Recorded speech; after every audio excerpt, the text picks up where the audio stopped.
அப்போ ஆகாஷாவோடது பார்த்தீங்கன்னா, ஒரு விமானத்துக்கு வந்து 27 பைலட் வச்சிருக்காங்க. ஏர் இண்டியா பார்த்தீங்கன்னா, ஒரு விமானத்துக்கு 19 பைலட் வச்சிருக்காங்க. ஏர் இண்டியா எக்ஸ்பிரஸ் ஒரு விமானத்துக்கு 17 பைலட் வச்சிருக்காங்க. ம். ஆனா, இவங்களோட மார்க்கெட் ஷேர் இண்டிகோடது பார்த்தீங்கன்னா, 67% மார்க்கெட் ஷேர் இருக்கு. கிட்டத்தட்ட வந்து ஒரு வருஷத்துக்கு வந்து 74,000 கோடி லாபம் மட்டும். இத சொல்லல நானு. இப்போ டோட்டல் இது சொல்ல வரல. லாபம் மட்டுமே ஒரு வருஷத்துக்கு 74,000 கோடி லாபம் வச்சிருக்காங்க. இது பண்ணியிருக்காங்க.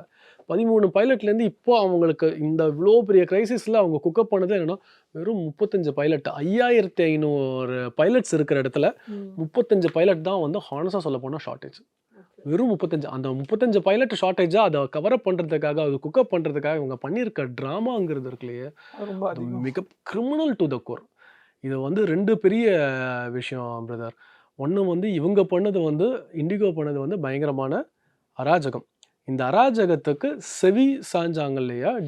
டிஜிசிஏ பண்ணது அத விட பெரிய அயோக்கியத்தனம். அந்த இது எஃப்டிடிஎல்லே எடுத்தது இது பண்ணுது.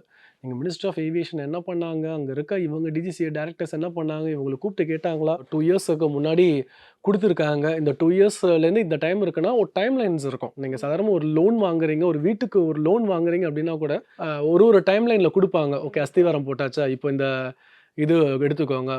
இதுவரைக்கும் வந்துருச்சா? அப்டின்னு சொல்லி ஒரு இதா பேங்கே வந்து செக் பண்ணுவாங்க செக் உங்களோட பண்ணுவாங்க. ப்ரோகிரஸ். இது வந்து சாமானிய இவங்க எல்லாருமே பண்ணக்கூடிய ஒரு இது. 20 மாசமாக முன்னாடியே 2 வருஷத்துக்கு முன்னாடி குடுத்தாச்சு. என்ன டைம் லைன்ல அவங்க இருந்துட்டு இருக்காங்க? என்ன செக் இது பண்ணாம ஆமா விட்டுருக்காங்க. இதுவரைக்கும் என்ன மாதிரியான நடவடிக்கை எடுத்திருக்காங்க? என்ன ஏதுன்னு பார்க்கறதுக்கு யாருமே பண்ண கிடையாது.